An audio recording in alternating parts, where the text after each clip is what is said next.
following program is a production of Destiny Creative.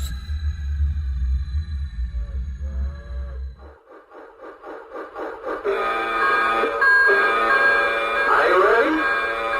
3, 2, 1, wake up! Welcome to the show, my friend. Thanks for coming round again. Good evening, ladies and gentlemen. We are tonight's entertainment.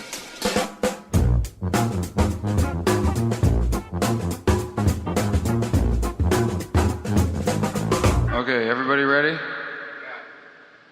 Yeah, like I got some fresh ideas,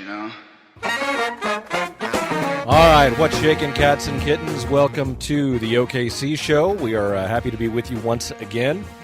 And beautiful time, beautiful day here in the studio. That's the nice thing about being in the studio is it's always beautiful and nicely lit. And we are geared up for another great show. We have a fantastic guest in studio this evening. But, hey, Nathan, my wife's pregnant, right? And I've got a baby on the way.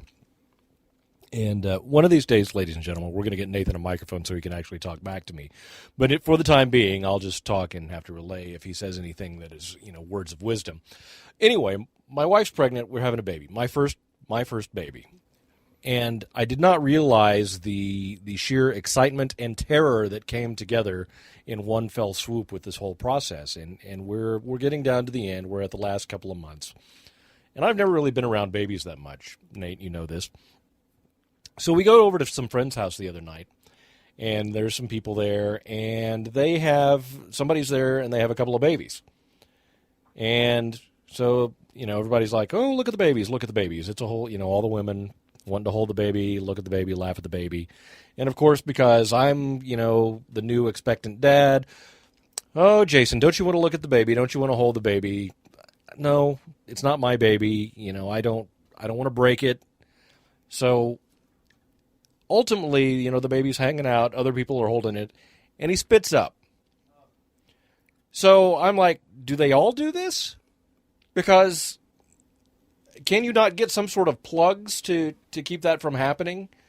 And everybody's laughing at me, of course, because I have no idea. I mean, I've heard a little bit about that, but I'm not prepared. Not one single bit am I prepared for the birth of my child. And what do you have, like 8 kids? 4 kids. Nathan has 4 kids. So you've been through this. You know what I'm talking about, right? Were you in terror for the first one? Oh, good grief. I just don't know what I'm going to do. All right. So, speaking of, coming up in a couple of shows, we're going to talk a little bit more about birth and babies, which you might not have expected to hear me talk about, but yet we will have a guest in here, and we're going to have some very interesting conversation, so you can all look forward to that. But right now, let's get to our guest who is with us this evening. We are joined by Chris Forbes, who is author of Guerrilla Marketing for Nonprofits. He and J. Conrad Levinson and Frank Adkins put this book together. And Chris, welcome to the OKC show. Thank you. Glad to be here. I'm from Oklahoma City, so it's good to be here talking about Oklahoma City. Well, that's what we hope to do, and our goal is to bring all of the interesting people, and regardless of what their niche is, in and find out a little more about them. And we are certainly happy that you've taken time out of your busy schedule to join us here in the studio. Now, the book just recently launched, and Guerrilla Marketing for Nonprofits, and it is 250 tactics to promote, recruit, motivate, and raise more money. Chris, tell us a little bit about what was behind this book and your involvement. Okay, well, I grew up in a marketing family here in Oklahoma. My mom had a product demonstration service. And, when I was 14 years old, she comes to me and she asked me to dress up in a big foam rubber costume shaped like Twinkie the Kid, pass out Twinkie rings. A lot of people probably don't remember what Twinkie the Kid is, but I used to love Twinkie the Kid. And then 15 years old, she asked me to dress up as Freddie the Fresh Guy from Wonder Bread, which is, big foam rubber costume shaped like a loaf of bread. 16 years old, she came and asked me to dress up like the Planters Peanut Guy, but you've got to wear leotards to do that, and I draw the line there. You drew the line at leotards? Mainly because, what if you start wearing leotards and you don't want to stop? You know what I'm saying? That can be a problem. So anyway, I grew up around marketing, and it never really dawned on me in my work in nonprofits. I've done a lot of work at faith-based nonprofits and general nonprofits, that marketing would have something to say to the kind of communication you do in the nonprofit world in the faith sector. And so I started reading guerrilla marketing books. It's one of the first books I ever read on marketing was by J. Conrad Levinson. He's got like 20 million books sold, and he's got them in 40-something languages, and just, every kind of guerrilla this and every kind of guerrilla marketing that.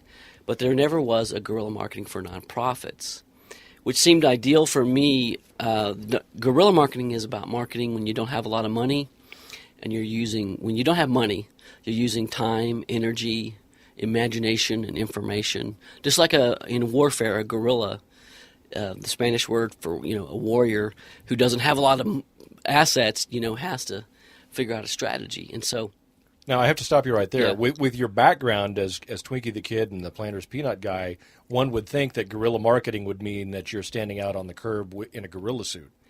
Well, it's in a way, going to the grocery store and being in a suit is an example of guerrilla marketing.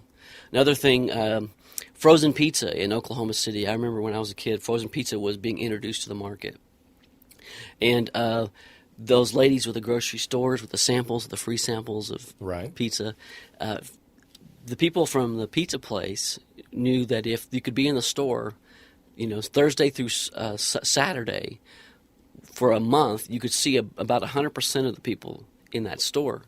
And that's a whole lot cheaper to hire a little old lady to hand out pieces of pizza to people in all the grocery store and see 100% of the stores. It's very targeted, it's very focused, and it goes right to where the consumers are and the point of decision is being made. It's a whole lot less expensive than a national advertising campaign to try to get people to accept. Remember when frozen pizza came out, there was like frozen food was like that, that Swanson's stuff with, oh yeah, is it a rat or is it chicken? You don't know. And so TV dinners sustained me for a lot of years. I wouldn't have made it through college without chicken pot pies and ramen noodles, Yeah. But anyway, that's the idea, is just to go to where the people are and take that message there. Sometimes it's in using low tech means like signs and flyers and whatnot, and sometimes it's just the way you connect to people on a personal way. And so in there we have like 200 guerrilla marketing tactics that nonprofits can use, or we call them weapons, and most of them are free.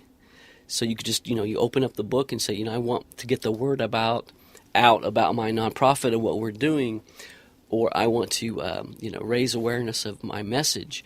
Well, there's a handful of places to start. And one thing guerrillas know is that you can't just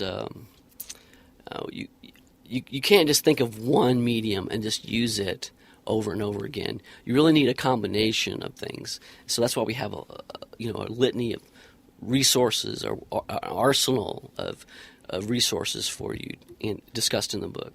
Now, this is going to be obviously for companies that don't have the kind of funding to put a major budget towards radio advertising, television advertising, things like that. This is going to offer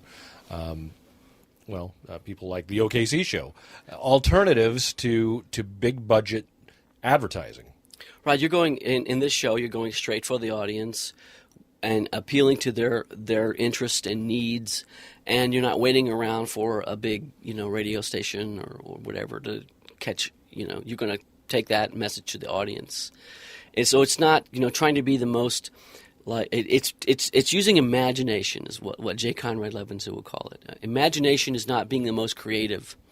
I mean, because you can walk in with a pair of socks on your ears, and someone will call that creative. But that doesn't mean it's going to sell. It doesn't mean it's going to make the connection.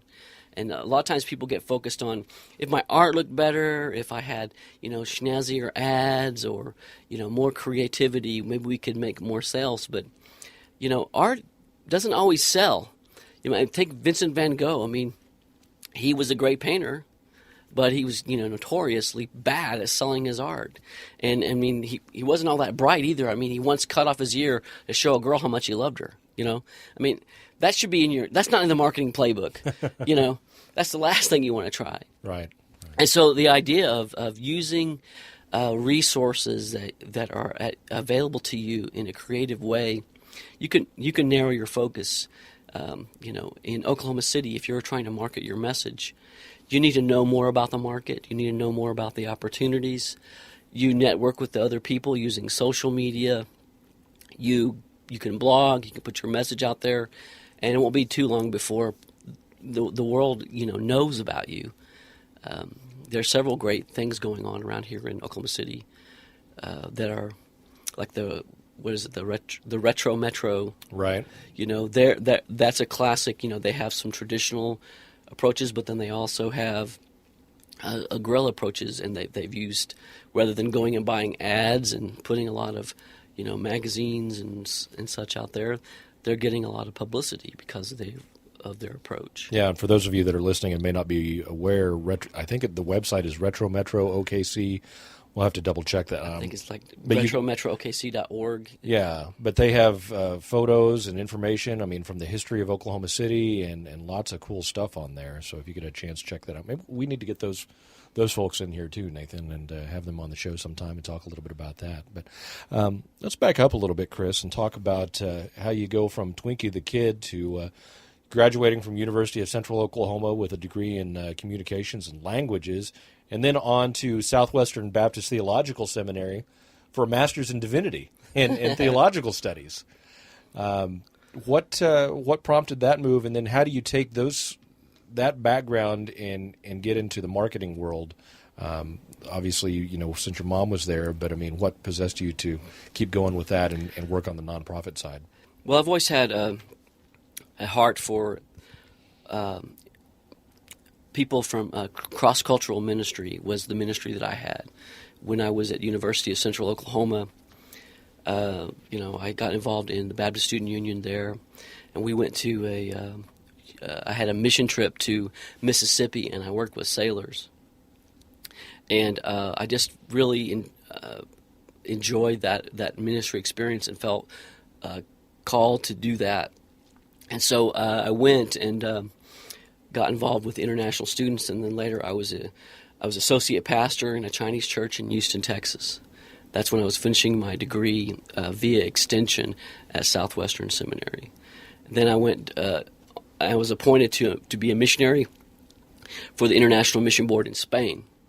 And it was there we were doing some traditional ministry outreach, street witnessing or whatnot. And it dawned on me that all the things that my mom had been doing in product marketing in Oklahoma City had something to say to how I was going to inform my ministry communication.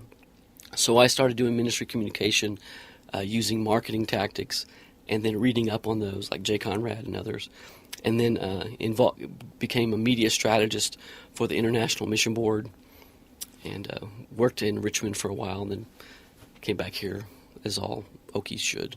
Yeah, I agree with that. I've gone, well, not abroad, but to other states, and came back. Well, I was thinking I'm traveling for the International Mission Board from Richmond, Virginia, which is like the least. Conducive to global travel, right? Next to Oklahoma City. Yeah, that's exactly right. So if I could, if I'm going to have to connect to 15 different flights to go anywhere, why can't I just, go back to Oklahoma? Yeah. And a friend of mine, I told him, I said, I really believe that, God called me back to Oklahoma. What I need is a millionaire who can just sponsor my ministry, and I can just base in Oklahoma, and that's where I really feel like I should be. And he said, why do you need a millionaire if you have God? And I didn't have an answer for that one. I punched him in the stomach and ran. I was in the fetal position for a while, crying, right. But then I realized that really you have to obey your calling wherever you are, and if it's hard sometimes for Okies. We're kind of trained to not like Oklahoma. I don't know how we get that in us. There's some kind of when you get an Okie outside Oklahoma, they got to kind of diss Oklahoma a little. Right. We kind of apologize for Oklahoma. But I wanted to come back. I wanted to be a part of Oklahoma.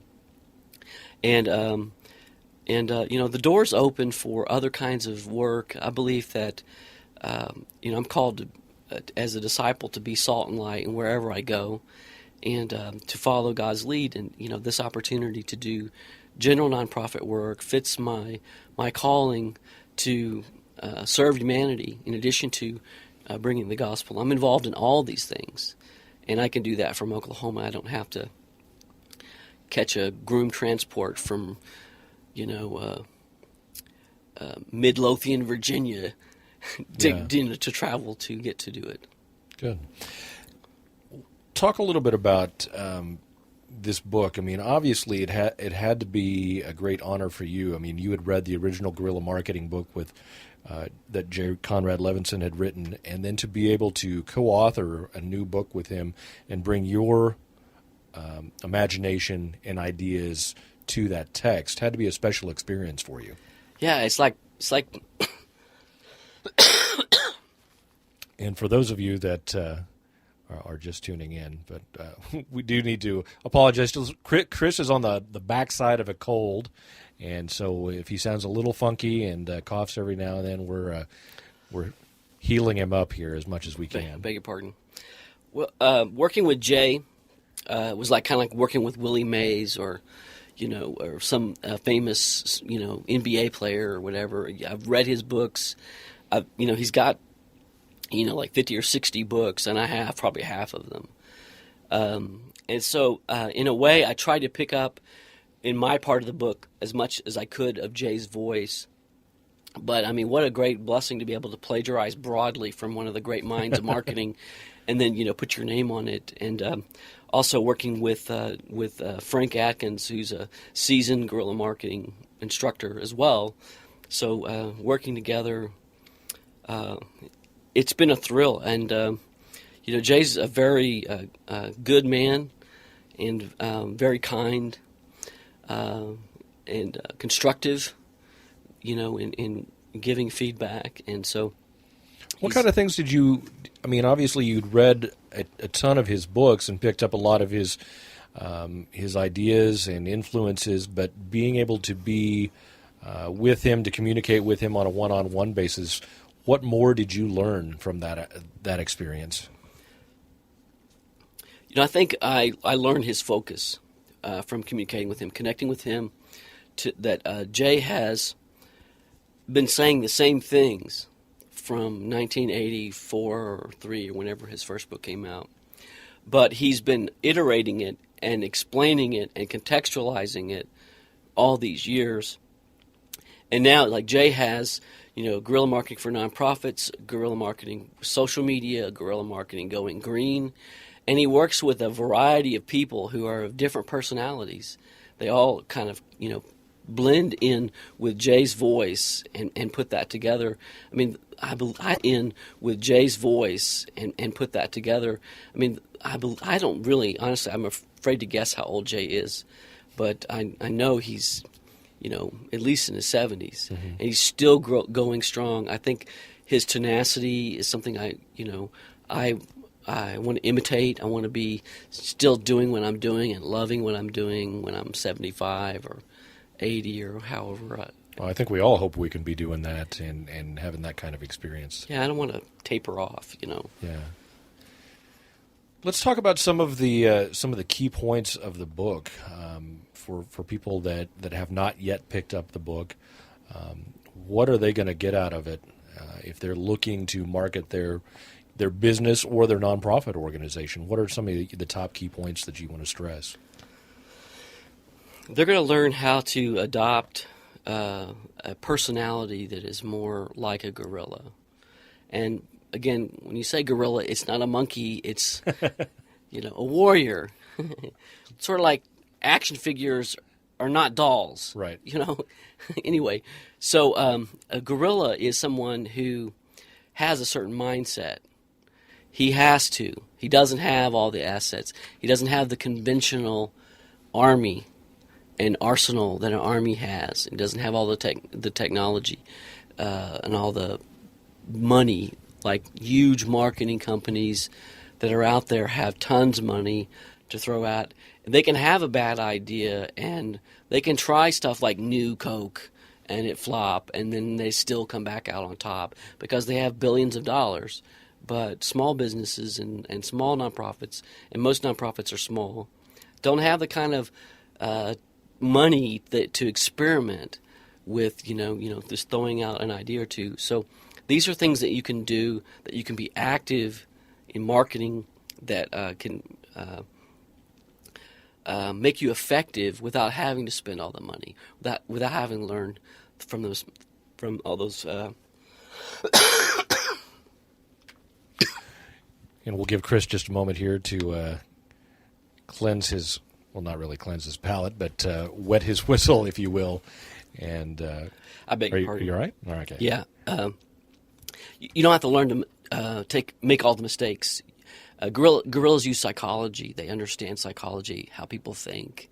And so there's a lot of how to understand customers.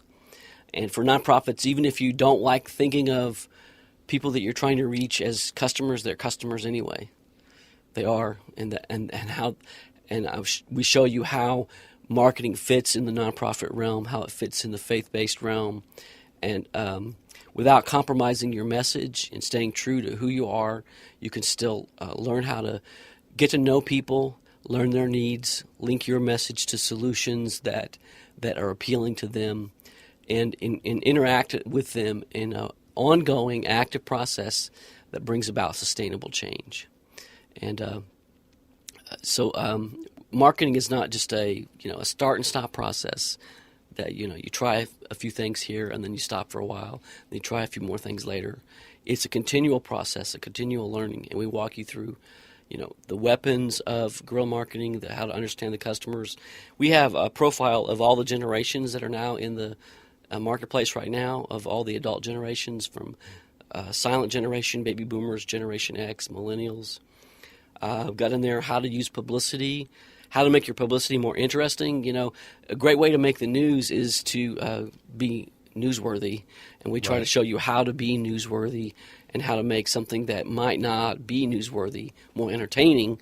So which hopefully doesn't mean committing some form of crime or anything along those lines. Well, you wouldn't want to commit any kind of crime, and a guerrilla marketer would never is always respectful of people and their properties. But you can think of times where people have resisted, like Martin Luther King Jr. or and so I'm not saying that you wouldn't do something like that if it's part of your calling and who you're what your message is, if it's that important.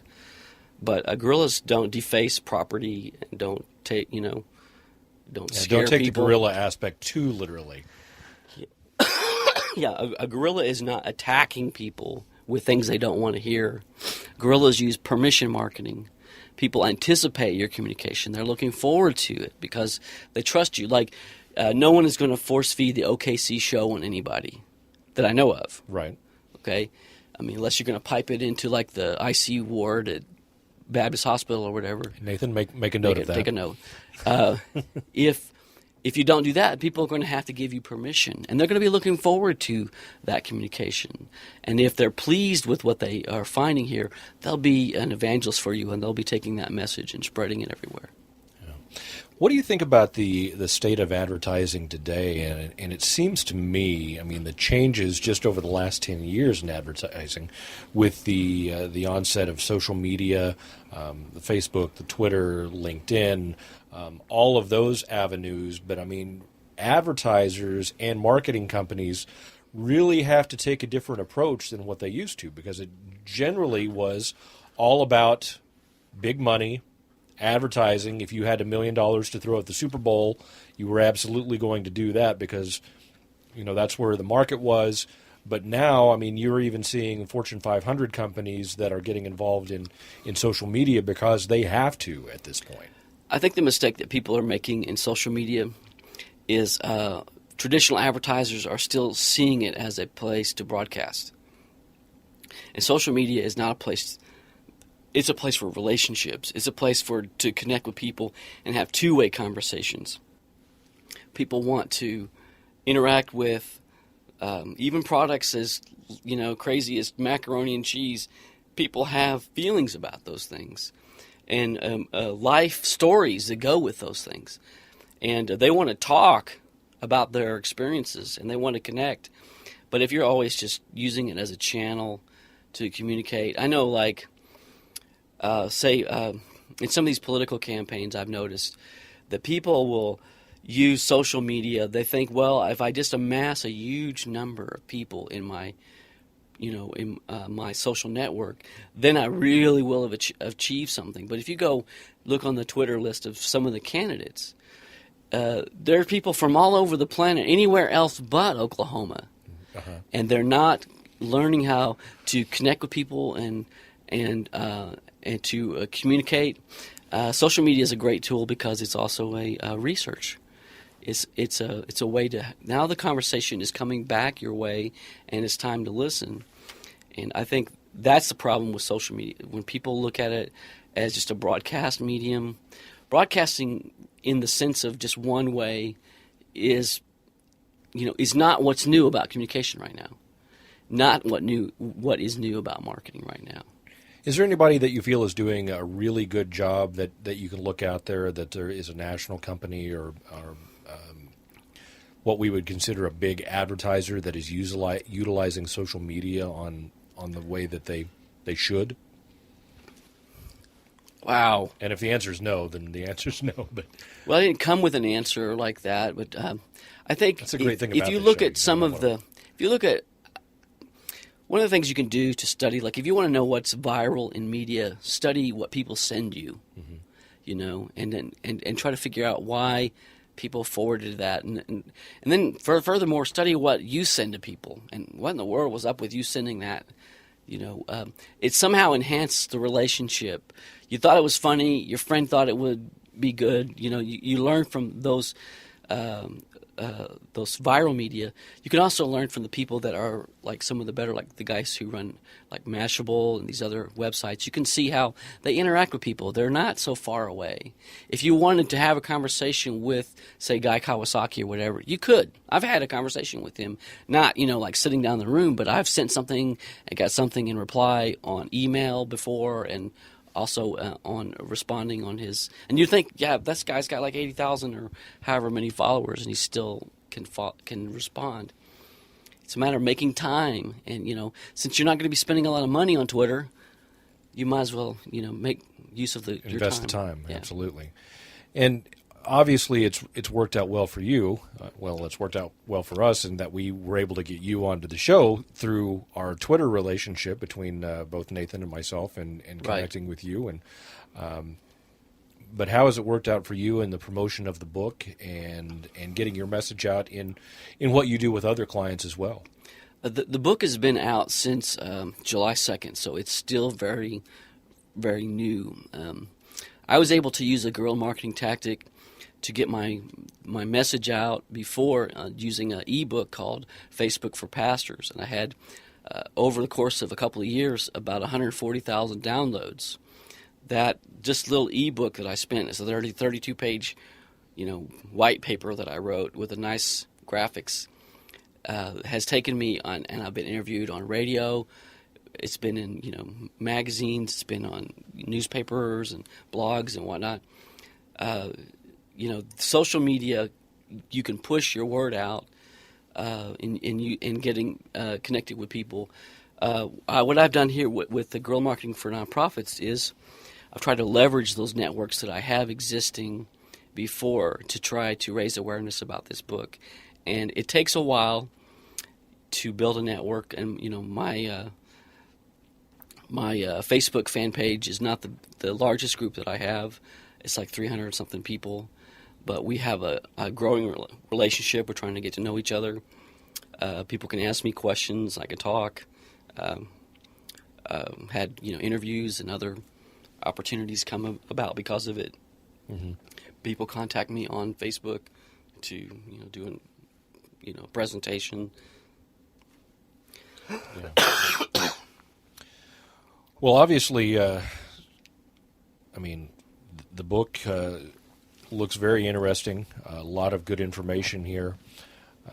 Let's talk a little bit about more. I think we kind of touched on it, but the personality, as I just kind of thumbed through here, the personality of the guerrilla marketer.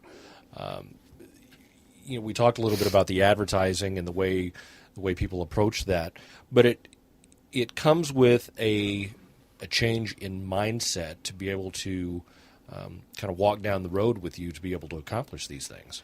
One of the aspects of the guerrilla marketer's personality, there are 12 traits in the book we talk about. One of them is that a guerrilla is patient. And this is true in the warfare sense that, they're in no hurry. They're there to be effective. So they'll wait till whatever it takes to get their job done, they're going to do and wait around for it to happen. And guerrillas are patient. In marketing, most people give up before their marketing hasn't even had a chance to work. It takes, Jay Conrad says, it takes someone to see something 9 times before they're ready to respond to it. But the problem is, before they've seen it 1 time, you've had to show it to them 3. So for every 1 time they've seen it, you've shown it 3 times. That's 27 times. Most people quit before people even start to take notice, and then they're off on doing something new. And nonprofits are worse about that. They say, well, I'm bored with this. Let's move on. And so you'll try something for a year, and then the next year you'll try something else. The next year you'll try something else. Everything's new. It's changing all the time because you get impatient and it doesn't work. Marketing takes time to build. It's a cumulative effect. So you stay the same. I'm sure that McDonald's is tired of sappy clowns and golden arches, but they're sticking with it because it's working for them. And that's how it needs to be with a nonprofit market. You can't always be changing. Another thing is the confidence. People don't have confidence in their marketing that it will work if they wait. And so they'll get bored, or the graphic artist wants a new logo, or executive wants to try something because the wife has been nagging him, and then they change the whole look and the whole feel of everything. Probably just about the time people started to notice the 3rd time, we're already off on something new. Well, and it seems to me, having known some people that have worked in the nonprofit side of things from a marketing standpoint, that is often a short-term job. There's a lot of turnover, and everybody that comes in has a new idea. And so an organization, I can see where it would be almost impossible to get a consistent message over the course of even a 5-year term, which sounds to be short in what you're talking about. Yeah, and everybody who comes in wants a new logo. Everybody comes in wants a whole new paradigm, and you can't stick with it long enough for it to work. The other thing is that different parts of the organization are not up on what the other parts of the organization are doing. So they're siloed information. Marketing is not just promotion. It's product, price, place, and distribution.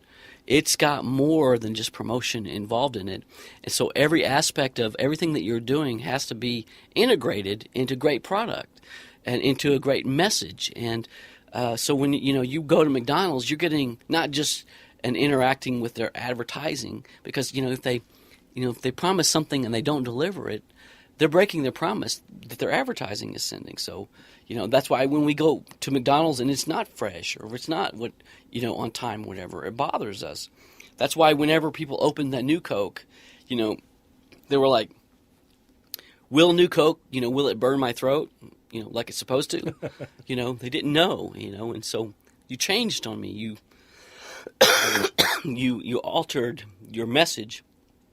So even just having a calendar, I think of the marketing having just like a calendar with like just the the items that you're going to do. Like there's put a list of here's the date, and here's the theme for this week, and 52 rows, and here's the theme for the week. Here's the media that we're going to use. Here's our goals, and here's our budget. Just having that, and having it's like the parade, the 4th of July parade, where they. Oh, sure.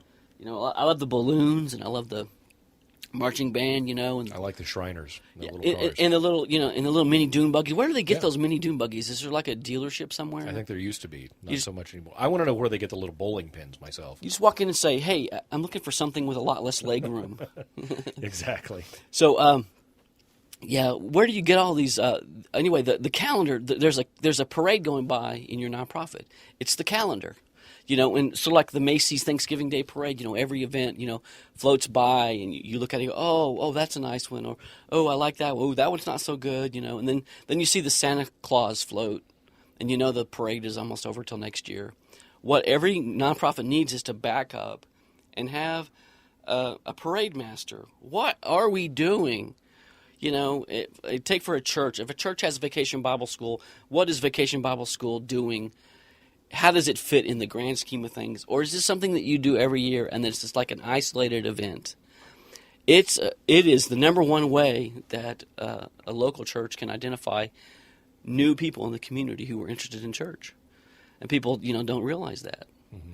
So there's lots of more opportunities than you're looking for just by paying attention to the calendar, working together across the different departments in your nonprofit.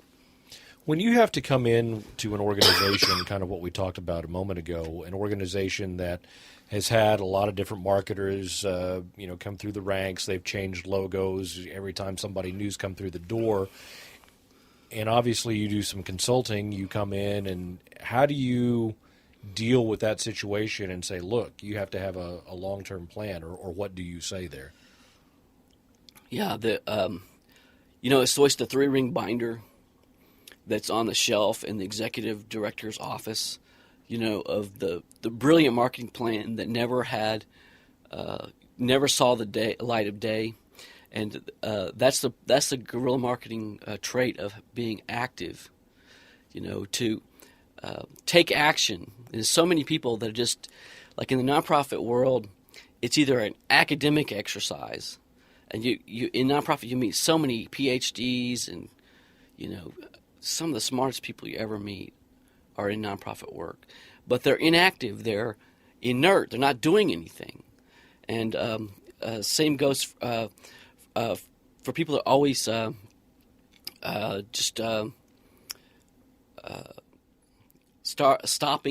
and stopping.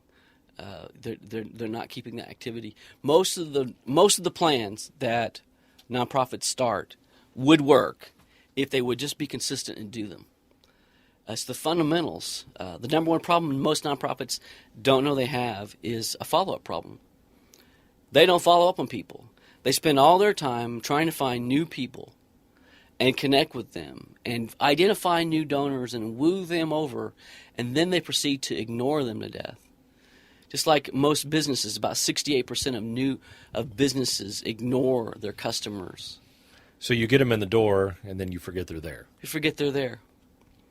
And most nonprofits have everything that they need in the relationships that they already have. They just don't realize it. There's a book by Bob Bodine. I don't know if you ever read this book called The Power of Who. And I talk about it in the book. The Power of Who is not... It's not who you know. It's how much of the person that you know. Your relationship is not what you know. It's who you know, but it's how much you know them, how close you are to them. Most of us don't cultivate our relationships and don't understand the people in our own networks enough to know that within 6 people, you are about 6 people away from anybody else that you want to meet right now. You already know. Imagine this. You already know everybody you need to know to get what you need to know, get what you want to do done. The problem is you don't know the people well enough for them to trust you enough to open their networks, to bring you to those people. Well, we do all know that we're about 6 degrees away from Kevin Bacon, so. We are, and, if there was a French marketing company that did a kind of a study using social media, and they claim it's 3 degrees. Really? Because of social media has interconnected us. Even it steps us outside. Like now, like say, like we're closely you and I are closely connected to Brad Pitt. Because not only our heinous good looks, but Right. also we've been to a Sonic in Shawnee, which, he grew up in Shawnee. Okay. So, we're that close to being adopted by Angelina Jolie when you think about it. My wildest dreams Yeah. come true. So, what I'm saying is that because social networking, it's jumping, the normal relationship barriers that you would have, and so you like on Facebook, you can have friends from anywhere in the world. Yeah. Well, and it's an interesting perspective that you bring up, because I've always been a big believer in it, that it is not necessarily what you know. It's who you know, and you have to have contacts in the the industries that you want to be involved with to be able to get anything done, et cetera, et cetera. But you make a valid point in that it's more than just knowing the person; it's knowing more about the person and having a true interpersonal relationship there. Yeah, Harvey McKay is a writer. He wrote Swim with the Sharks, and he runs an envelope company. And, it's very successful in envelope business. Who knew? Right. But he in his book, Swim with the Sharks, he talks about how the thing that Bill Clinton and George Bush have in common is at the end of the day, when they meet somebody new, at the end of the day, they take on a piece of notebook, a card or in a notebook somewhere, they write down who they met and what they learned from them and think of one way to try to get back in touch with them. And they will touch base with those people and remember the people that they've touched base with, and we walk past relationships all the time by forgetting to say thank you, or by forgetting to just learn something about the other person. We're always so focused on like what's wrong in advertising, in broadcasting our message, that we overlook the other person and the listening. And so I think that's key. It's who you know. That book is really a great book, The Power of Who, and I recommend it. I've read Horton Hears a Who. That's about as close. Horton Hears a Who is a good one, also. Different reason though. Yeah. Well, your book, Guerrilla Marketing for Nonprofits: 250 Tactics to Promote, Recruit, Motivate, and Raise More Money, written by you, Chris Forbes, and J. Conrad Levinson. Frank Adkins, is now available. You can get it just about anywhere. Amazon, can you order it on Amazon? Yeah, it's on Amazon. You can Barnes & Noble. We're going to have a book signing at the Full Circle Bookstore August 21st, if the show airs, during the time. I promise I won't cough on you. Excellent. I'll be over That's that. a bonus. But if you want to pick up a copy there, 50 Penn Place. Yeah, so we encourage everybody to stop by and visit with Chris, get an autographed copy. You'll be doing autographs, right? Mm-hmm. Obviously, a book signing, you would be signing the books. Yeah. That would make sense. I'll sign anything, within reason. I've heard lots of people say that. Well, very good. Chris, we appreciate you coming in and being with us here on the OKC show. Really fascinating discussion. Lots of great information in the book. We wish you good luck with the sales of the book and everything else. You have a new website that is about to launch as well. You want to let people know what's going on? Yeah, chrisforbes.org will be launching pretty soon. It's sort of my bio page and speaker information. I have another website, GM Nonprofits, like Guerrilla Marketing, gmnonprofits.com, that goes along with the book. And so that's, I would go there first. The other one's just more of like a, bio thing. Okay. Very good. Well, Chris, we appreciate it. And once again, you can see him at Full Circle Bookstore August 21st. Pick up a copy of Guerrilla Marketing for Nonprofits. Get an autograph, say hi, get some information. My name is Jason Baffrey. It's been my pleasure to bring you another edition of the OKC Show. You can find us online at www.okcshow.com. Also, check out our Facebook fan page. You can find us on Twitter at OKC Show.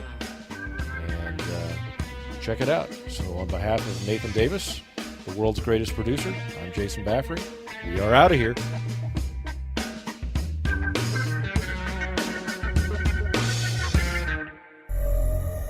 The OKC Show is a production of Destiny Creative.